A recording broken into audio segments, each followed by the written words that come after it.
Bible tells us that God is love. It is not what he does, but it is who he is.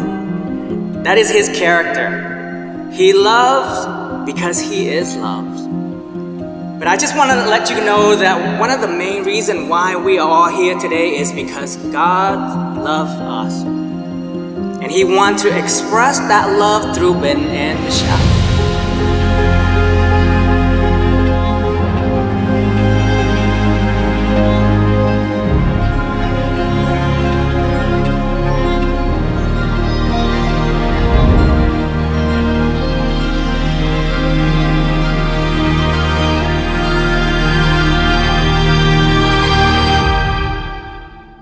What's up everyone, Vu of Envu Films, and I am back with another idiotic video for you to watch filled with tube doucher lights looking like straight unadulterated trash. But today, I'm gonna get straight to the point. I am going to review this new Tamron 35 to 150 f2 to f2.8 lens for your Sony E-mount system.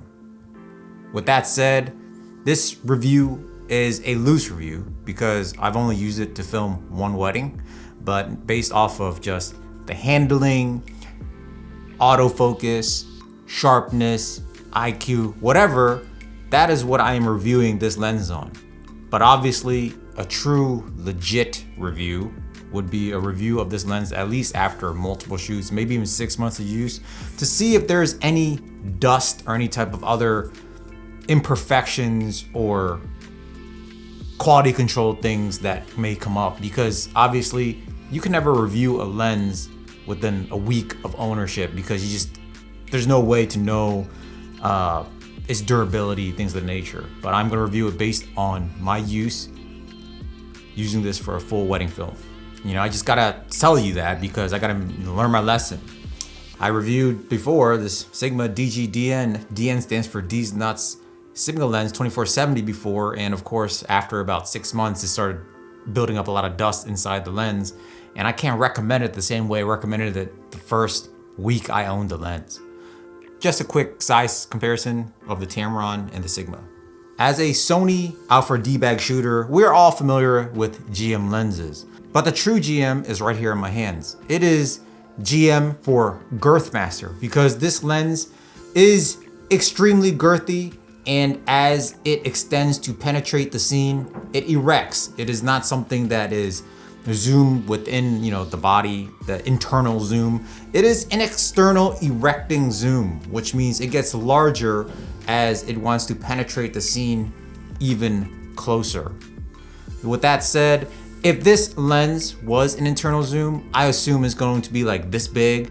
And of course, it's not going to be able to penetrate and fit properly in your backpack without overstretching it or ripping it entirely.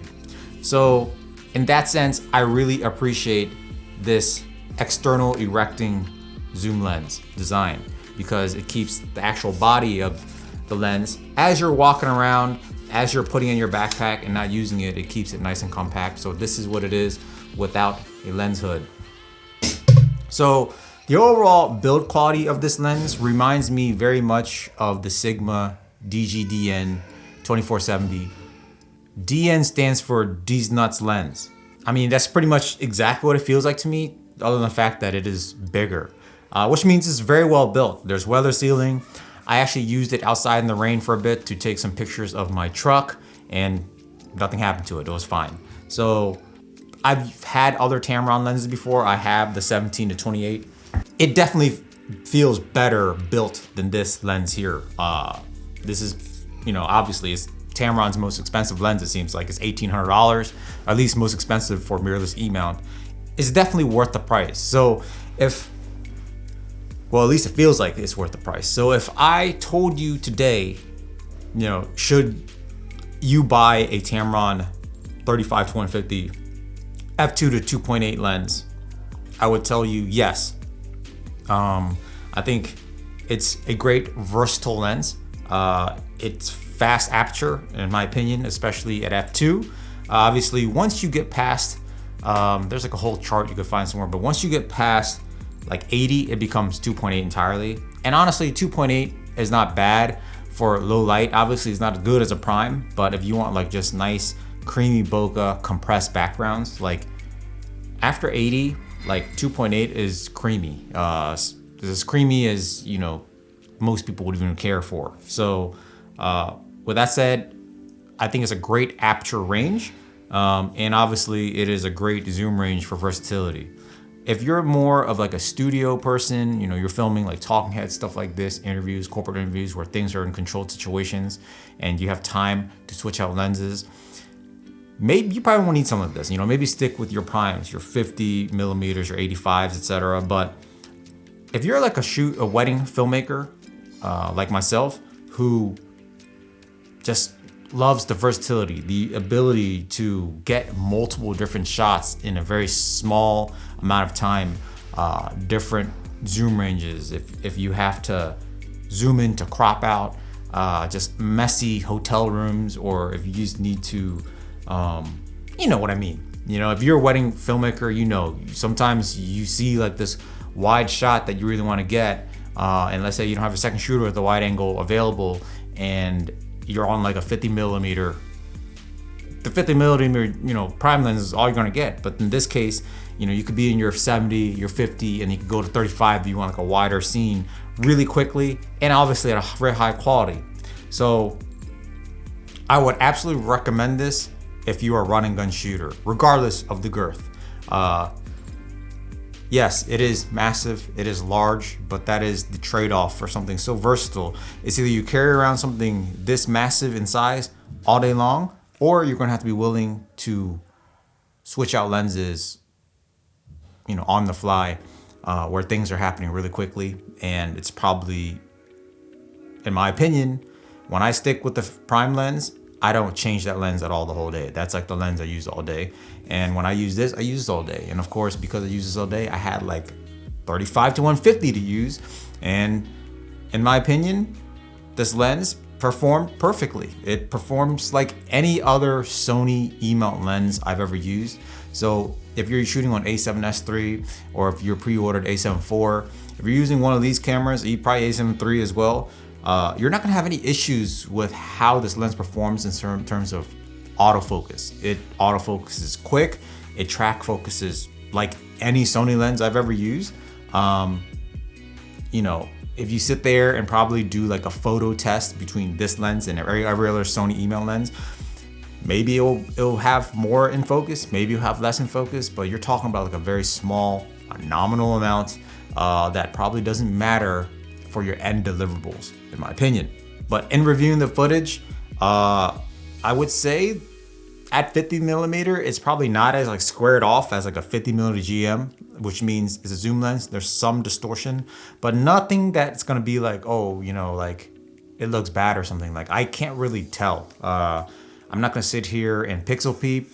I'm not gonna sit here and take footage of all these different lenses and sit and compare like if it's distorted or not. But in comparing it to, I did take some photos between this lens, the 35 GM, the 50 GM, and the 135 GM. And I'm gonna be honest with you, I couldn't tell the difference between the colors. And if you mixed all these photos up, I couldn't tell what camera or what lens took what photo. So yeah, no issues with like color shift, things of that nature. I would also like to mention that this lens has, you know, a bunch of custom buttons. It has 3 custom buttons right here, and it has AF MF switch, and I think 2 more custom buttons on each, or 3 custom buttons on each side, and of course a lock switch for your zoom. That's correct. Yes, it's a lock for your zoom, which is cool, and it does not unlock when you try to zoom. Like the Sigma would automatically unlock for you once you're trying to like forcefully zoom. It does not unlock. But well built, nice options. You know, it's with the range, definitely worth the price. And I think I'm a videographer, so that's what I focus on. But like for photography, this great zoom range, sharp. I don't think as a photographer you have any issues with this lens at all. And going into like video, as a videographer, you're not gonna have any issues with this lens at all. But it all comes down to the girth.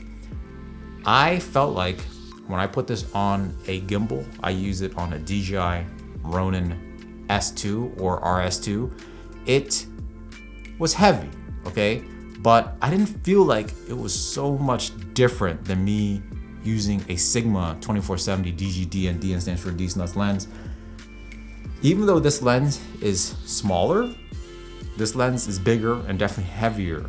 But it's like that extra, I don't know, is it a pound? I can't really feel it too much different in my hands. Like, I know this one weighs more, but it's almost like the weight is kind of like spread out. I can't explain how this feels. Definitely heavier, but it's like once it's on gimbal, I didn't really feel any different. Matter of fact, like I didn't really feel it too much different when I use my 50mm GM, which is not a light lens by any means. The weight is there, but it's just like, I didn't feel like it was backbreaking. I didn't feel like I was gonna die the whole day. And maybe it's just the way I gimbal. Like, I usually,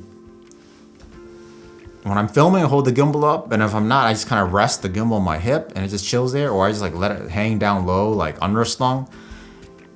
It's fine. And I don't really use gimbal all day either. So like during the prep, I'm just hand holding this lens with the Sony a7S III. Pretty much during portrait session, ceremony, and parts of the reception, I'm on gimbal. And then during dancing, I just take the gimbal off and I start hand holding again. And I'm telling you, it's not that bad. Unless you are a weak piece of YouTube douchebag trash, maybe you wanna like avoid this lens at all costs.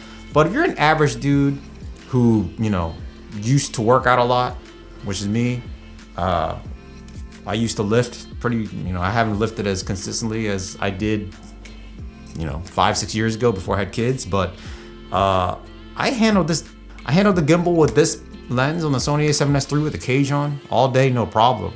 It's not even like a back-breaking thing. It's not even like an effort thing. It felt fine. Yeah, I just highly recommend it. I will definitely be using this lens going forward on weddings. Whether or not I'll be switching back and forth between the 50 prime and this, it's going to be probably dependent on the type of wedding I'm filming. But this thing is fantastic. Again, as of right now, based on its performance, its autofocus, its IQ, the weight, you know, gimbaling, I recommend this lens. If you're interested in buying this lens, I recommend buying this lens. And you know, so far, I think overall, just looking at it and just working with it, it's definitely a high quality lens without a doubt. But you know, just keep in mind that it is a zoom, it is an external zoom, and it's getting some dust in your lens is going to be unavoidable. I've had dust in my 70 to 200 GM. I've had dust even in my primes, like my 85mm GM Sony lens. It's gonna be something that is gonna be dealt with any lens, especially zoom lenses. However, the amount of dust that accumulates would be something that would be a concern. So, of course, I haven't owned this lens for long enough yet to be able to determine that. But I can say that I've had it for not even a week. I used it one wedding and I do see a speck of dust in here. Obviously it's not going to affect the image, you know, or anything like that, but it's something to consider going forward with, you know, your business decision. Like my Sigma 2470 DGDN, DN stands for dusty nuts. It's dusty. But I also had the first iteration of it before they did some modifications, but even the new modded ones get dust in it. So something to consider. It's not going to affect your image quality. You're not going to see the dust, but if you're kind of anal, it's going to be something that you have to consider when it comes to this lens. Anyways, guys, I hope this review was helpful to you, you know, to making a purchase decision. If you like this kind of content, please give this video a like, subscribe to the channel, and until next time, lighten up.